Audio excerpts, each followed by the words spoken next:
2024 marca os 40 anos do lançamento de Dragon Ball, que é um dos maiores mangás de todos os tempos. Infelizmente, Akira Toriyama, que é o quadrinista responsável por essa obra magnífica, nos deixou no dia 1º de março. Mas meio que existe uma obra póstuma dele a ser lançada, que é uma participação que ele teve no desenvolvimento da animação Dragon Ball Daima. Vai ser lançado agora no dia 11 de outubro, vulgo a data que esse vídeo está indo ao ar. A influência de Toriyama no mundo é tanta, ele influenciou tanta gente, tantos artistas de tantas gerações, inclusive eu mesmo como quadrinista, que a gente decidiu abrir um novo quadro do Elefante na Sala chamado Dissecando Artistas Brasileiros, com ele, que é um autor japonês, mas que tem muito de Brasil ali na sua concepção estética, e a gente vai explicar isso mais ou menos ao longo do vídeo, né? Então fique ligado e rode a vinheta.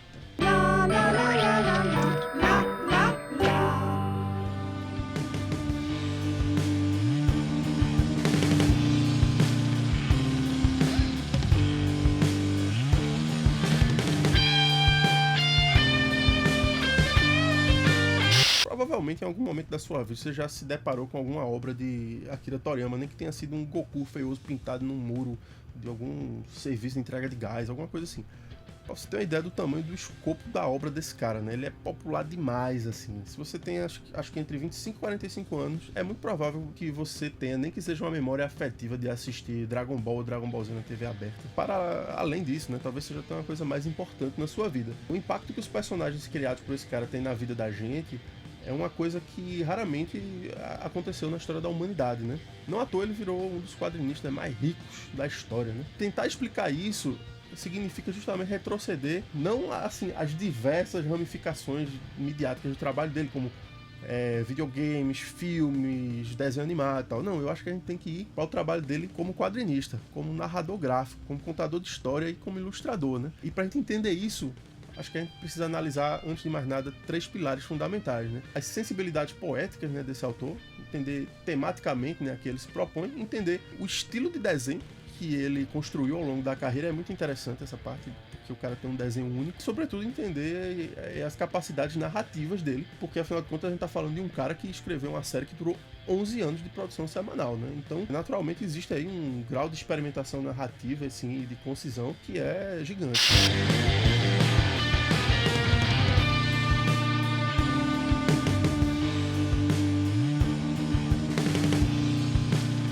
Quando Toriyama publica Dragon Ball em 1984, ele já tinha sido um fenômeno de crítica e público antes, por causa de uma outra série chamada Dr. Slump, e conta com uma série de esboços narrativos, assim, de histórias embrionárias do que viria a ser consolidado, pelo menos no início de Dragon Ball. Existem muitos vídeos no YouTube que abordam a carreira dele detalhadamente, é por isso que, assim, eu não vou me ater a comentar, por exemplo, uma história que ele publicou chamada Dragon Boy, que veio antes do Dragon Ball, e que realmente ali sim é o balão de ensaio para Dragon Ball. Mas eu acho que em Dr. Slump é onde ele lapida mesmo o seu estilo narrativo, assim, pelo menos da primeira parte da carreira, e constrói toda uma série de arquétipos que viriam a ser recorrentes em todo o trabalho dele, né? É curioso você perceber que do início da carreira de Akira Toriyama, com as historinhas curtinhas one shot que ele publicava na Weekly Shonen Jump, até a última história fechada que ele publicou, que foi em 2013, foi Jaco, Patrulheiro das Galáxias, Patrulheiro do Espaço, alguma coisa assim, não bota aqui o nome certo. Toriyama, ele tem uma série de idiosincrasias enquanto roteirista, assim,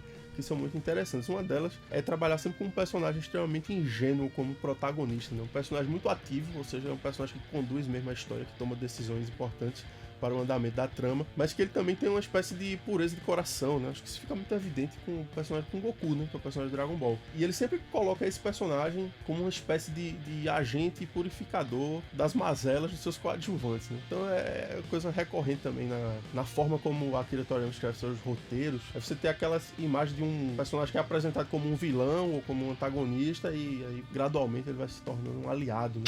Talvez você tenha razão. Agora eu tenho o mesmo dever. Antes, eu lutava para que todos se sujeitassem às minhas vontades por diversão. Mas, Kakaroto, você era diferente. Não lutava só para vencer.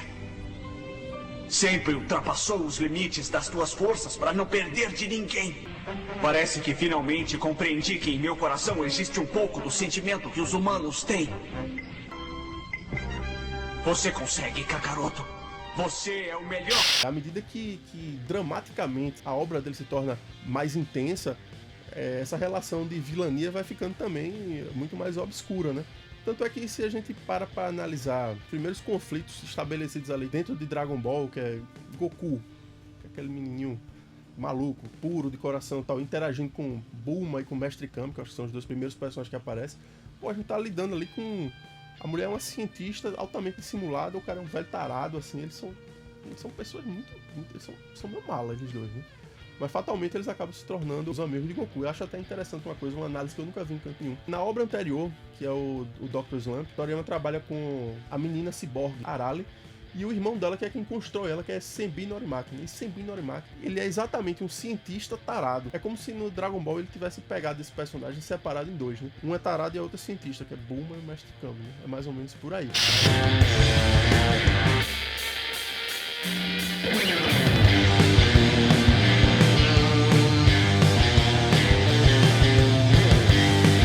Mas eu também acho que pesa nesse raciocínio aí o fato de que ele produziu incessantemente por mais de 10 anos a série como Dragon Ball e sofreu pressão de vários editores, né, que coagiram ele a produzir o tipo de história que vendia mais. E ele acabou se mostrando, na verdade, um roteirista competente aí, pelo menos uns 3/4 da história, especialmente no que diz respeito a improvisar os rumos de pra onde a coisa estava indo. Outra coisa que eu acho legal é que essa dinâmica que ele cria entre personagens muito ímpios, puros, e personagens que são muito malandros, é de certa forma um dos atrativos e uma das coisas que torna a obra dele tão perene, né? Porque o personagem ingênuo, eu acho que ele é muito fácil de você criar uma identificação com a criança, enquanto que o malandro, ele é muito fácil de criar uma identificação com o pai da criança, né? Ou com a mãe da criança, não sei. Você meio que tem ali uma certa fórmula que agrada os pequenos e os grandes, né? É uma coisa interessante. Um outro aspecto também que é muito pertinente toda a trajetória da obra dele é a ambientação no deserto. Tem alguns elementos que ele gosta muito de desenhar e tem alguns outros que ele desenha somente quando é necessário. Uma dessas coisas que ele não gosta muito de desenhar é perspectiva aplicada a cenário. É incomum ele desenhar cidades e ele desenhar prédios e edificações em perspectiva. Normalmente o que ele faz é uma técnica que a gente chama de perspectiva atmosférica, que é você colocar o cenário lá atrás, no fundo, assim, meio nublado, meio sugerido mais do que desenhado, porque isso gera um senso de ambientação na história e você não precisa desenhar aquelas metrópoles colossais, né? Agora, o que eu acho legal da ambientação dele no deserto é que o deserto ele é totalmente reconhecível, né, para nós, no nosso mundo. A gente reconhece um deserto como um lugar árido, um lugar que não tem nada. Então isso já cumpre a função de nos colocar dentro de um ambiente diegético dentro da história. Mas ao mesmo tempo também o deserto possibilita o aparecimento de qualquer coisa, né? Ele pode desenvolver qualquer coisa dentro do deserto que não vai ser estranho pelo fato de estar dentro de um deserto, mais do que o absurdo da situação. Então, pode ser que seja o ovo de um dragão, pode ser que seja um demônio, pode ser que seja qualquer coisa dessa mitologia própria que ele tem, né? Que funde aí vamos dizer assim, muito da mitologia oriental com a cultura pop ocidental, né? Ele tem essa relação aí que é muito cativante também.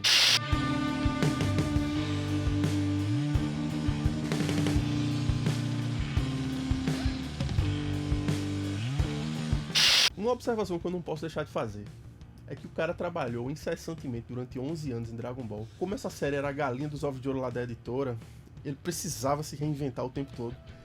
E ele é um dos únicos caras que eu vi que fez uma história que começa na Terra, o planeta inteiro é explorado, as suas religiões, a sua mitologia, as suas cidades, as suas locações e tal. Tem uma hora que acaba, ele tem que explorar o espaço, explora o universo, planetas, milícias galácticas, exércitos, vira uma space opera. Tem uma hora que o universo acaba, por mais infinito que seja na obra de Toriyama, uma hora o universo acaba, o cara que tá escrevendo, uma hora acaba. E aí ele tem que explorar o outro mundo, o cara tem que explorar além da vida.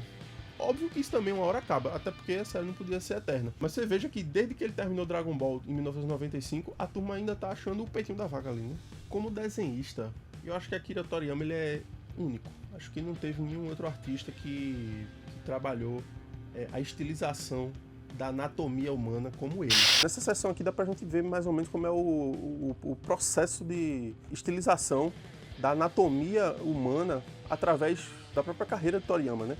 No primeiro momento que eu separei aqui, a gente tem basicamente 2 quadros que mostram como era a leitura visual que ele fazia do bíceps do personagem, né? Do bíceps, do tríceps, do ombro, né? Do braço, né? De forma geral. Ele saiu dessa concepção mega estilizada, onde você tem basicamente aqui o bíceps e o ombro, não tem representação do tríceps praticamente, até chegar aqui num modelo em que, se você parar para analisar friamente, É isso aqui desenvolvido com ângulos, né?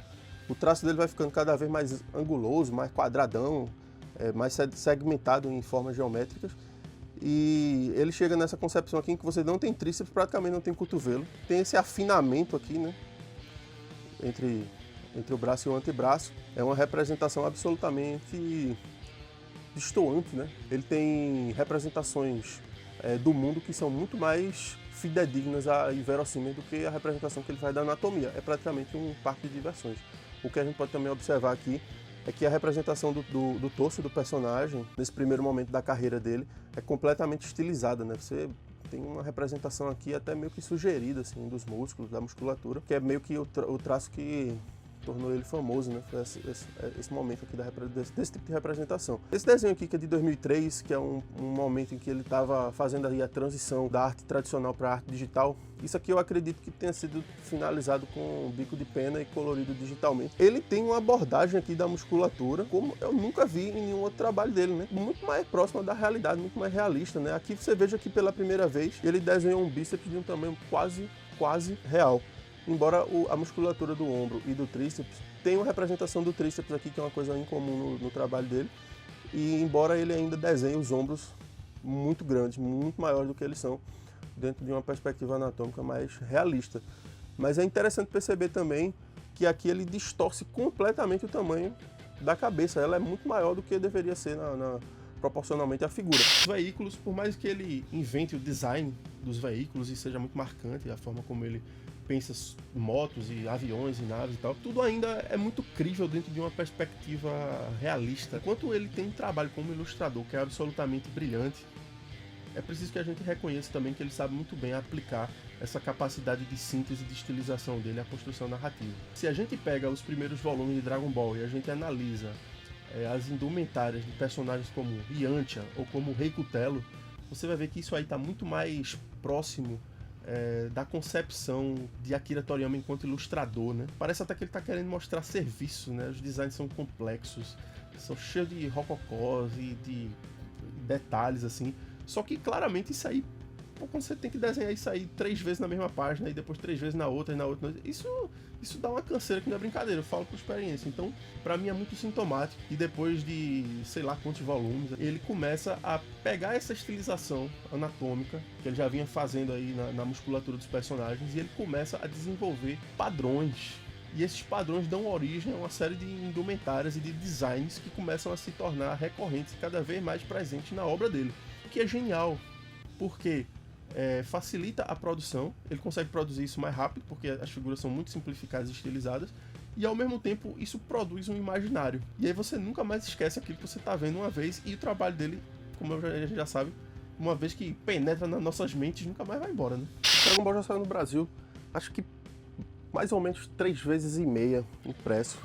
A última foi essa aqui, que é o formato que eles chamam, o japonês chama isso aqui de Kanzenban. Uma das coisas mais legais desse formato é porque alguns capítulos abrem com as páginas coloridas, que isso aqui é com certeza feito em nanquim aquarela. Tudo isso que a gente falou até agora é muito maravilhoso, muito fascinante, assim, muito gostoso de analisar, mas não serviria de nada se ele não soubesse aplicar isso aí dentro de um contexto de histórias em quadrinhos, né? É o grande talento dele, é conseguir criar a página de quadrinhos perfeita, né?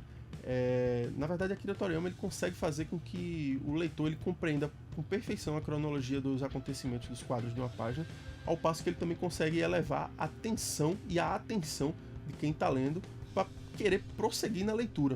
Essa página aqui dupla, ela exemplifica perfeitamente a noção da construção, do dinamismo da página através da ação, que Akira Toriyama é um grande mestre aí da arte sequencial, né? Vamos fazer uma análise rápida aqui. Primeira coisa que eu acho interessante a gente notar, o uso das linhas de ação, que é uma coisa muito comum no mangá. Você tem essas retas, né, partindo de um ponto para o outro, indicam mais ou menos como está sendo a ação, para qual caminho essa ação está sendo direcionada. Mas o que é genial da abordagem que ele traz é que, por exemplo, aqui você tem uma utilização relativamente simples, em que o personagem está soltando um raio e as linhas de ação elas acompanham a direção desse raio. É interessante. Da mesma forma que aqui a gente tem um quadro cuja composição tem essa reta aqui, essa linha, que é uma espécie de como se fosse um batente, né? Onde os personagens estão, como se estivessem atrás de uma varanda, alguma coisa assim. De certa forma, compõe a cena porque ela tem a mesma angulação, a cabeça dos personagens. Então você tem o olhar dele sendo direcionado tanto pela composição, vamos dizer assim, diegética da cena, a composição do cenário, quanto por essas linhas de ação aqui que ele coloca também de uma forma mais sutil, mais espaçadas assim, porque não tem uma freneticidade tão latente assim em mostrar o que está acontecendo. Aqui na recepção do golpe aqui pro Kuririn, o personagem sem nariz, ele gera um senso de atenção muito grande por conta do personagem, porque as linhas estão partindo a partir dele, né? Você vê que é como se houvesse aqui atrás da cabeça dele um ponto de fuga e as linhas todas partissem desse ponto de fuga. Só que todo o trabalho de line work, né, line art, sei lá, que a Akira Toriyama faz aqui, ele é preciso e ele é estático, porque o personagem está parado. Isso serve para contrastar com esse quadro aqui. Se você observar o personagem Causa aqui, que está soltando o golpe, que no caso é o Dodonpa, você veja que, primeiro, Akira Toriyama invadiu a figura com as linhas de ação, porque isso significa uma espécie de amplificação do movimento, e o próprio line art do personagem é feito com esses tracinhos assim, ó, para gerar um senso de que você está vendo ele através do filtro da própria ação. Para essa página aqui eu acho ela interessantíssima, primeiro porque a gente tem aqui mais uma utilização de linhas de ação nesse sentido vertical aqui, que eu acho interessante que ele estrategicamente coloca esse grafismo aqui que indica que o personagem saiu desse ponto A e está se mexendo para o ponto B em constante movimento. E especialmente nessa região aqui, ele não termina as linhas de ação, que é para você criar um senso de noção de espaço, né? Pode ver que ele desenhou até um tipo de cenário aqui atrás, um chão, só para ambientar melhor o leitor nesse momento da narrativa. Ao passo que aqui no quadro ao lado a gente tem essa grande explosão, que ele filma meio de cima, assim. Tá deslocada, né, de um eixo, ela tá em 45 graus, né, se você parar para pensar aqui, né? Quando um eixo mais tradicional seria aqui, né? Então você tem realmente esse ângulo aqui. E a coisa mais interessante sobre isso aqui é que veja como ele sangra essa imagem até o final da página, né? Aqui é onde terminaria a página impressa, né? E aí ele, para enfatizar o efeito catastrófico da explosão, ele vai até a borda da página mesmo, ao passo que aqui nesse quadro onde Kuririn pula, ele deixa um espaço de respiro aqui. Esse espaço de respiro tem uma função narrativa, que é justamente mostrar que o personagem não subiu até a estratosfera, né? É um movimento calculado. Da mesma forma, a gente tem mais um espaço de respiro aqui, onde a gente vê o impacto dessa explosão sendo direcionado em cima do personagem aqui do Mestre Kami. Por que esse quadro está espremido e ele tem esse respiro aqui? Porque é um quadro repressor, né? O cara está sofrendo uma ação aqui, ele está sendo oprimido pelo impacto da explosão. Então, assim, ele está comprimido aqui no centro dessa ação, né? Você vê até que ele tem um elemento aqui e um elemento aqui, que é para demonstrar que o personagem está acuado, está nervoso, está, enfim, sofrendo o impacto de alguma coisa. E aí, magistralmente, ele termina essa página dupla com essa panorâmica aqui, né, do cenário, mostrado meio de cima assim, que coloca de volta você na ação do ponto de vista territorial, né, do espaço da história em quadrinhos. Né? Quando a gente pensa em Akira Toriyama num contexto brasileiro, é impossível você não notar a influência desse cara na vida das últimas 2 ou 3 gerações. Né? A gente abriu o programa falando sobre como provavelmente você já viu um Goku pintado numa fachada de borracharia, mas a verdade é que você é inundado por memes de Dragon Ball, das criações dele, o tempo inteiro, basta que você abra o Instagram. Tem uma razão pra isso, né? Primeiro é que, assim, através dos desenhos animados, Dragon Ball atravessou gerações nesse país. A primeira exibição, se não me engano, foi feita aqui no Brasil em 1996, no SBT, que foi quando eu conheci, inclusive. Mas depois disso a gente já teve Band, Rede Globo, canais por assinatura. Depois tivemos aquele período ali da internet como Terra de Ninguém, ali no início dos anos 2000, meio da década de 2000. E depois o Dragon Ball se firmando aí nos streams, né? Uma variedade de pessoas e de grupos sociais, assim, que tiveram acesso a esse negócio através da televisão aberta, que está em mais de 90% das casas das pessoas, né? Então é fácil você reconhecer a influência de Akira Toriyama na nossa forma de produzir. Eu colecionava todo tipo de quinquilharia e produção jornalística. Eu tenho, por exemplo, praticamente todas as revistas Herói aqui, desde o início, em perfeito estado de conservação. Nos anos 2000, propriamente dito aqui, a coisa começa a ficar muito Dragon Ball, né? Começa a ter Dragon Ball pra todo lado. Ó, aqui, mais Dragon Ball. Dragon Bunda ali, né? Dragon Bunda rolou ali. Outra igual, já tenho duas iguais. Não só Akira Toriyama, mas o mangá, de certa forma, dominou o mundo aí nos últimos 20, 30 anos, né? A ponto que aqui no Brasil a gente já tem autores que produzem mangás brasileiros feito um esquema até relativamente parecido com o que é feito lá fora, né? Como é o caso aí de, por exemplo, Max Andrade, que é um autor brasileiro que publica pela JBC o Tools Challenge, né? E ele é um sujeito altamente influenciado por Akira Toriyama. Até mesmo no meio independente a gente tem uma influência muito grande de Toriyama. Grande autor, publicou em 2022 uma obra magnânima no Brasil. Publicou esse gibi Edifício Cunhários, que parece que vai ser um gibi tradicional, como se imagina que vai ser um gibi underground, assim, sujão e tal. Muita influência da narrativa de Akira Toriyama e dos mangás do shonen como um todo, né? Inclusive esse mangá aqui ele tá com frete grátis pro Brasil todo, na loja de Fernando Taída, esse grande autor. Tá aí, acessem e comprem. Mas aqui não é só jabá, não. Tem também esse negócio aqui, ó. Isso aqui é do quadrinista Atópico. E acho que ele é de Santos, São Vicente, Santo André, sei lá, não entendo a geografia de São Paulo. Goku aqui é o Wellington. Ele tá treinando com o Saiyajin 57, já é Saiyajin 73, é Saiyajin, um número que é Vegeta. Uma breve análise aí, na medida do possível, tentamos ser sintéticos. Não foi exatamente um vídeo sobre a carreira dele, sobre a trajetória dele, né, como quadrinista, mas foi sobre as idiosincrasias, aquilo que caracteriza ele como aquilo que ele é. Talvez ele tenha sido o meu artista de quadrinhos preferido da vida, certamente foi o que mais me influenciou. Até hoje consigo copiar o traço dele com muita precisão. Justamente por isso você deveria fazer o quê? Ler os meus quadrinhos. Você pode adquirir em loja.elefantenasala.com ou simplesmente escaneando aqui o QR Code que fica durante o vídeo inteiro, para você escanear várias vezes ao longo do vídeo. É muito fácil. Fora que assim, comprando na loja do Elefante na Sala, você ajuda a gente a manter o canal funcionando, porque dá um trabalho danado fazer isso aqui e a gente precisa de todo o seu amor, apoio e carinho. Curta o vídeo, comente alguma coisa, compartilhe o vídeo, mande para todos os seus amigos e seja muito feliz.